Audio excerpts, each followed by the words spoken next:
Les travaux de la première session de l'année 2023 du Médiateur de la République, une des activités majeures de l'institution, ont été lancés ce mercredi 26 juillet 2023 à la salle de conférence de l'institution par le secrétaire général du Médiateur de la République.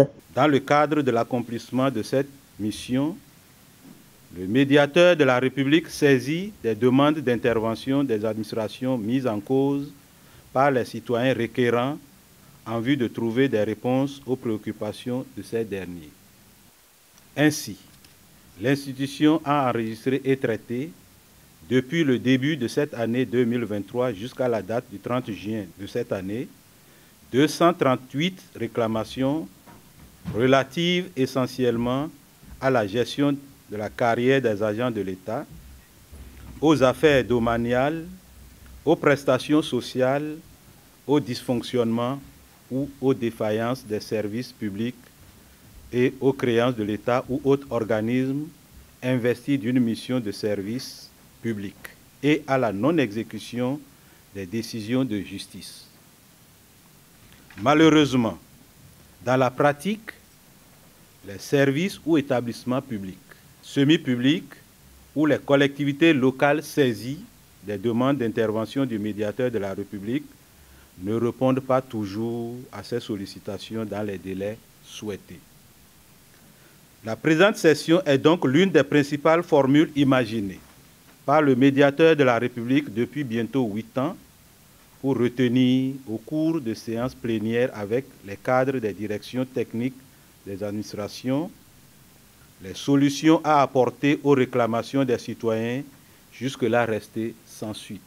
C'est une activité importante et vitale du Médiateur de la République qui a pour objectifs principaux de accroître le taux des réponses aux demandes d'intervention adressées par le Médiateur de la République aux ministères, communes, établissements publics et parapublics. Donner davantage satisfaction aux usagers de l'institution. Établir une meilleure collaboration entre le Médiateur de la République et les administrations publiques. Accroître la visibilité de l'institution auprès du public et des cadres de l'administration publique en charge des dossiers. Redorer l'image de l'administration publique auprès des usagers. Contribuer à la bonne gouvernance administrative.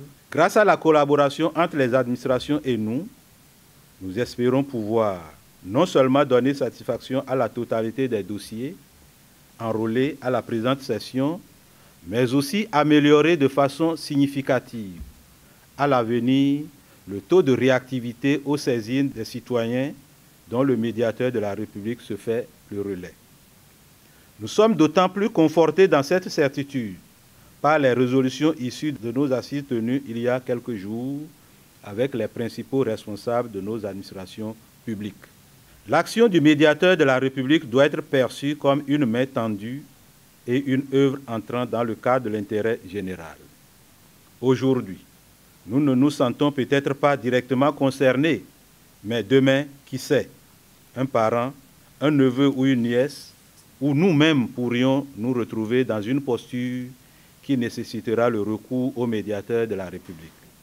C'est pourquoi nous vous exhortons à vous impliquer davantage pour, d'une part, réagir diligemment aux sollicitations de nos compatriotes en difficulté et, d'autre part, nous accompagner pour un renforcement de nos moyens d'action. Je ne saurais terminer mes propos sans exprimer ma gratitude à tous nos partenaires techniques et financiers grâce auxquels nous continuons de diversifier nos activités et de renforcer nos services aux usagers. Cette session étudiera 115 dossiers concernant 38 administrations qui seront au siège du Médiateur de la République durant 15 jours. Nous avons le ministère des Enseignements maternels et primaires, par exemple, qui ouvre le bal ce matin. Dans l'après-midi, nous aurons la fonction publique.